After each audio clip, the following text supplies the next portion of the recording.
আসসালামু আলাইকুম। হ্যালো বন্ধুরা, তোমরা কেমন আছো? আবারও আপনাদের মাঝে আমি চলে এসেছি। আমার নাম মোহাম্মদ রাজন হুসাইন। আসলে ইউটিউবে কেউ একদিনে বড় হতে পারে না। বড় হতে হলে ধাপে ধাপে বড় হতে হয়। যেমন একটা কথা মাথায় রাখবেন, কথা বলতে জড়তা লাগবে, ভয় লাগবে, মানুষ কি বলবে, এগুলো মাথায় থেকে ছুঁড়ে ফেলে দিন। নিজের মেধাটাকে কাজে লাগান, নিজের সেরাটা দিয়ে চেষ্টা করেন। আমিও একদিন পারতাম না কথা বলতে, অনেক ভয় লাগতো, জড়তা লাগতো। এবং একটা কথা বলতে চাই, যেমন এই যে একটা সেন্টার ফুড দিয়ে আপনাদের উদাহরণ দিই। একটা সেন্টার ফুডের প্যাকেট কত সুন্দর করে মড়ানো আছে, দেখুন সুন্দর করে। এটি সহজে নষ্ট হবে না, এটা পিঁপড়াতে আক্রমণ করবে না। এই এই বাস্তব উদাহরণটা দিতে যাচ্ছি যে কারণে, সেটা হচ্ছে একটি নারী যদি পর্দায় থাকে, ভালোভাবে পর্দায় নামাজ সহি সালাত ঠিক রেখে চলতে পারে, কোনো পরপুরুষের নজর লাগবে না, সে নিরাপদ থাকবে এবং আল্লাহর কাছেও দামি থাকবে। আর মা বোনেরা, আপনারা বুঝছেন না কেন? এটা শেষ জামানা। এখানে এই যে চকলেট বা সেন্টার ফুড বলে, এটা সেন্টার ফুড, দেখতে পাচ্ছেন সেন্টার ফুডের প্যাকেটটা মোড়ানো আছে, প্যাকেট করা আছে। এটা আপনি ফেলে দিবেন, এটাতে মাছি পিঁপড়া কিছু বসবে না। আর আমি এই সেন্টার ফুডটা যদি খুলে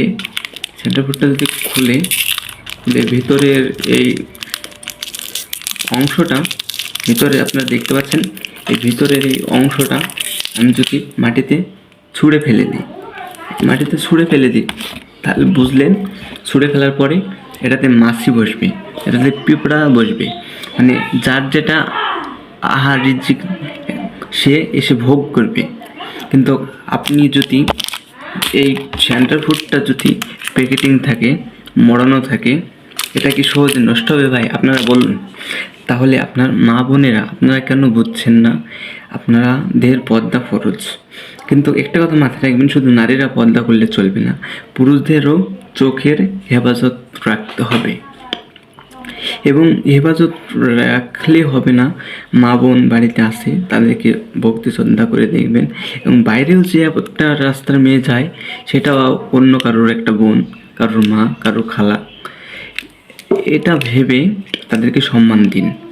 আর মেয়েরা, আপনারা সুন্দর শালীন এবং পদ্মাশীল পোশাক এবং বোরখা পরুন, যিনি আপনাকে কি যুবক কি যুবতী না খালা, চাচি লাগে। মানুষ মনে করবে যে এটা তো চাচির বয়সী বোরখা পরেছে, তাই সম্মান করছে। তাহলে আপনি মনে করবেন আপনার পর্দা খাস এবং আপনার পর্দা সই আছে। তাই আপনাদের বলতে চাই বোন, আপনারা রাগ করেন না। আজ বাংলাদেশে প্রতিদিন নিউজে শুনতে পাচ্ছি ধর্ষণ, শিশু ধর্ষণ, নারী ধর্ষণ হতেই থাকছে। এক্ষেত্রে শুধু পুরুষদের দোষ দিলে হবে না, নারীদেরও অধিকাংশ ধর্ষণের ভূমিকা আছে। নারীরা বেপর্দা হবে বাড়ায়, এই যে সোশ্যাল মিডিয়া টিকটক বানায়, ওড়না ছাড়া, ওড়না রাখে গলায় পেঁচায়া, তাহলে কেমন হলো? নারীরা পর্দাশীল, তারা ভিডিও বানাবে পর্দার আড়ালে থেকে, ইসলামিক ভিডিও বা প্রয়োজনীয় শিক্ষামূলক ভিডিও, তা বাদ দিয়ে তারা বানায় অশ্লীল কন্টেন্ট, ভিউ পাওয়ার জন্যে, লাইক পাওয়ার জন্যে। আপনার এই লাইক, শেয়ার, কমেন্ট কিন্তু আল্লাহর কাছে একদিন উঠবে। আপনার এই আমলনামায় কিন্তু আপনাকে জান্নাতেও নিয়ে যেতে পারে। আবার খারাপ ভিডিওর কন্টেন্ট দেখে আপনার অনেক যুবক নষ্ট হয়েছে, এর হিসাবও দেওয়া লাগবে। তাই আমি মা বোনদের বলতে চাই, বর্তমান 2026 সালে আপনারা একটু সচেতনভাবে চলুন এবং নিজে নামাজ পড়ুন। আমরা বইয়ে পড়ছি, একটা শিক্ষিত মা দাও, আমি একটা শিক্ষিত জাতি দেব। তাহলে এই কথা থেকে কী বুঝতে পারলেন? একটা শিক্ষিত মাই পারে একটা শিক্ষিত জাতি উপহার দিতে। মা যদি শিক্ষিত হয়, নামাজি হয়, তার সন্তানও নামাজি হবে।